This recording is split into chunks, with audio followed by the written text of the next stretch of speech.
Okay, everyone, today is part 2 of 8.6. So we looked at rewriting radical expressions using rational exponents.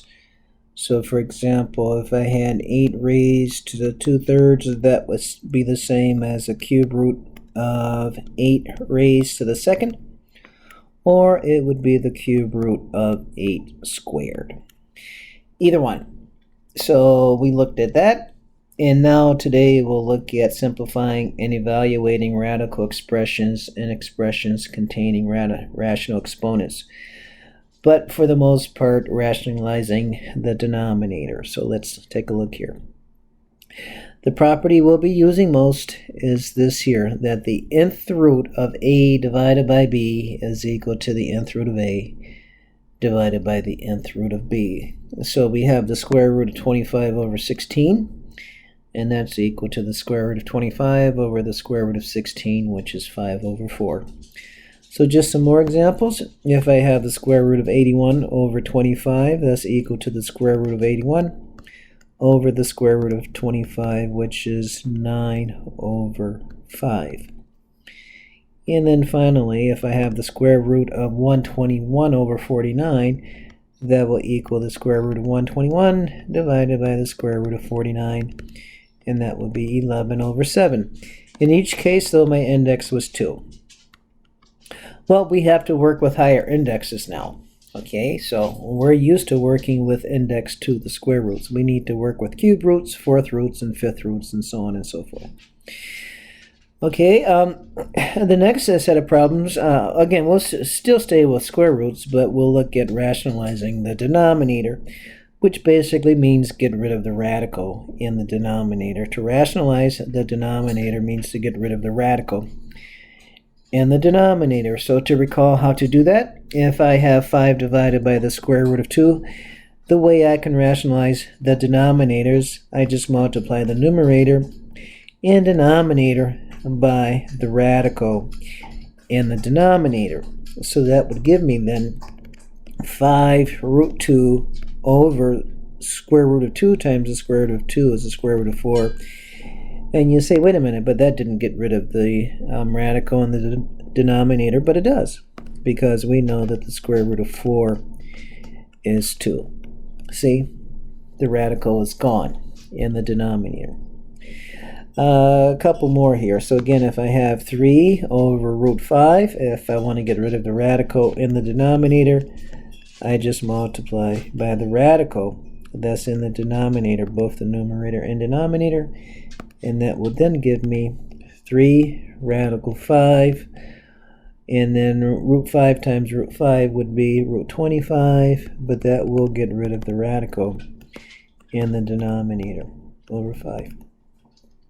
And don't ever make the mistake of trying to cancel that 2 with that 2 there.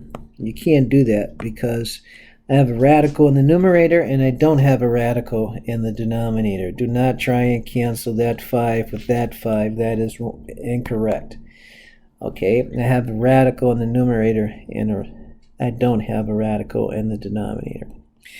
And again, one more here. So if I multiply both the numerator and denominator by the radical in the denominator, that will give me 7 root 3 over 3. Done. Root 3 times root 3 is not root 9, and root 9 is 3. All right, well, those were all square roots, but now what about cube roots? Well, provided that everything underneath the radical is a perfect cube, everything's the same. So this will be the cube root of 27 divided by the cube root of 8, and then the cube root of 27 is 3, and the cube root of 8 is 2. So nothing there. However, what happens if what's underneath the radical is not a perfect cube or perfect end root?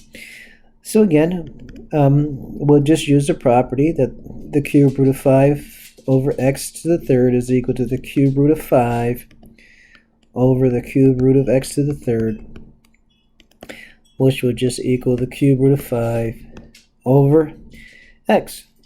The cube root of x to the third, well, that's just equal to x to the 3 over 3, which is just equal to x. Okay, And then let's see here, another one. So here I have the cube root of x to the 10th over the cube root of 7. Now this is going to involve some more work. So first let me work with what's in the numerator, okay? Let me work with what's in the numerator here first. So this would be the cube root. Well, the largest multiple of 3, thus less than or equal to 10, will be 9. So that would be x to the 9th. And then what's left over is the cube root of x. Because x to the 9th times x gives me x to the 10th. And then what I'll do, to make this easy, I have the cube root of 7. But to recall, we need to recall all properties. A raised to the 1 over n is equal to the nth root of a. And then likewise, a raised to the m over n is equal to the nth root of the nth root of a raised to the m, or is equal to the nth root of a raised to the m. Now today, we'll actually be using this here much more frequently. Okay, you'll see why. But in any case here, so the cube root of 7, I can write as 7 raised to the 1/3. Okay, using that property there. The cube root of 7, I can write a is 7. My index is 3. So the cube root of 7 is the same as 7 raised to the 1/3. So now I'll simplify this here, because I can simplify that.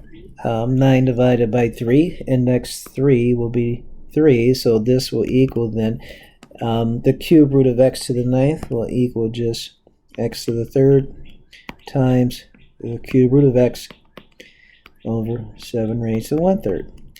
Okay, but I need to get rid of the radical in the denominator, okay? So even though I have 7 raised to the 1/3, that's still the same as the cube root of 7. I need to get rid of that. So how do we get rid of that? Well, very easy, okay? I have 7 raised to the 1/3. I can just multiply then both the numerator and denominator by 7 raised to the 2/3. Now, how does that help? Okay, how does that help? Get rid of the radical in the denominator. How does it help?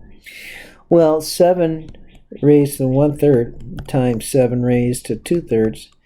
When you multiply powers, you add the exponents, so that will be 7 raised to 3 over 3, which is just going to be 7 raised to the 1. It's just 7, see? All right, so this will equal, so I'll have 7 in the denominator. But now we have to keep in mind this property I just said there, that a raised to the m over n is equal to the nth root of a raised to the m. So here, so I'll take 7 raised to 2/3. So 7 raised to 2/3 is the same as the cube root of 7 squared, which is going to be the cube root of 49.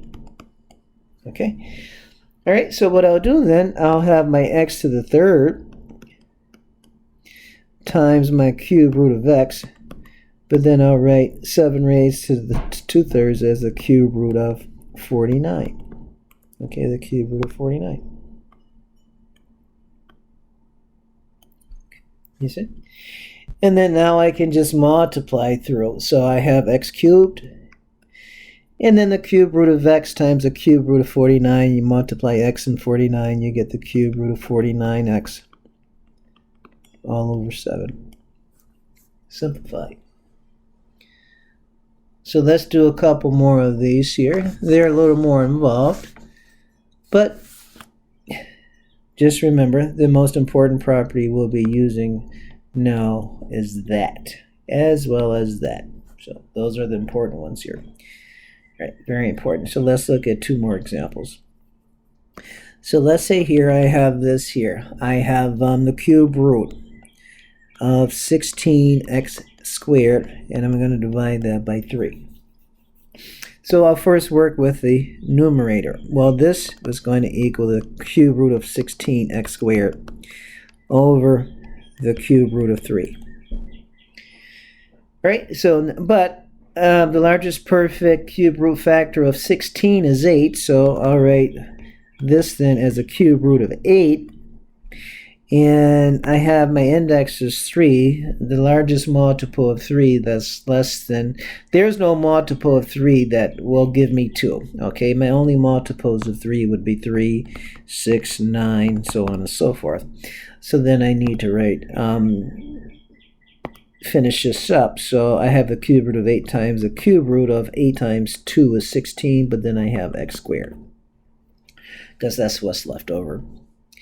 All divided by the cube root of 3. Again, the cube root of 3, the cube root of 3, and that's going to equal 3 raised to 1/3.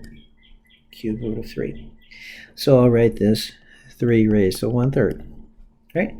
Now I'll simplify what I can. So the cube root of 8 is 2, and I have the cube root of 2x squared over 3 raised to the 1/3.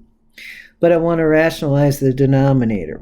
I want to get rid of the cube root of 3. Even though it's written 3 to 1/3, they're the same. So how can I do that? Well, all I have to do is multiply by 3 raised to 2/3. Rationalize the denominator.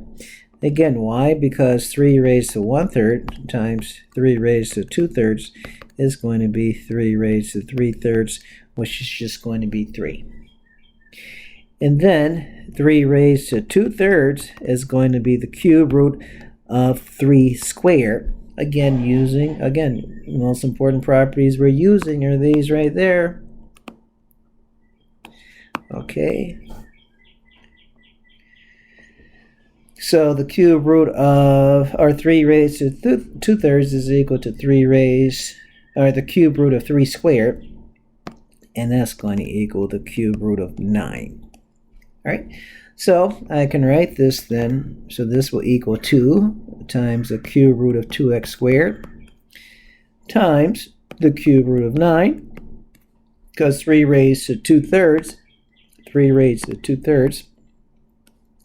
was equal to the cube root of 9, all divided by 3. Because 3 raised to 1/3 times 3 raised to 2/3 is just 3 raised to 3/3 or 1. And then now I can simplify everything, multiply. So here I have 2 times the cube root of 2 times 9 is 18, so that would be 18x squared over 3. Done. Okay, not too bad, just remember the properties. And then we'll do one more of these here, and we'll call it a day. So, last example here, I have the cube root of 54x to the 6 over 5. Right? So let's work on this one step at a time. So this is going to equal the cube root of 54x to the 6 over the cube root of 5. But 54, the largest perfect cube factor of 54 is 27, so I'm going to write this, the cube root of 27. And the largest multiple of 3 that's less than or equal to 6 will be 6. So I'll have 27 times x raised to the 6, and that will leave me then with the cube root. 27 times 2 will give me 54. 27 times. And then the cube root, again, the cube root of 5, and that will equal 5 raised to the 1/3. So I'll write that 5 raised to 1/3. Now we'll simplify what I can. The cube root of 27 is 3, and then 6 divided by 3 is 2, so that's going to be x squared times the cube root of 2 all over 5 raised to 1/3. I want to rationalize the denominator. I want to get rid of the cube root of 5, which is just 5 raised to 1/3. So I'll just take 5 raised to 1/3, and I'll multiply that by 5 raised to 2/3, and that will give me just 5. So I need to multiply this by 5 raised to 2/3 times 5 raised to 2/3. Okay.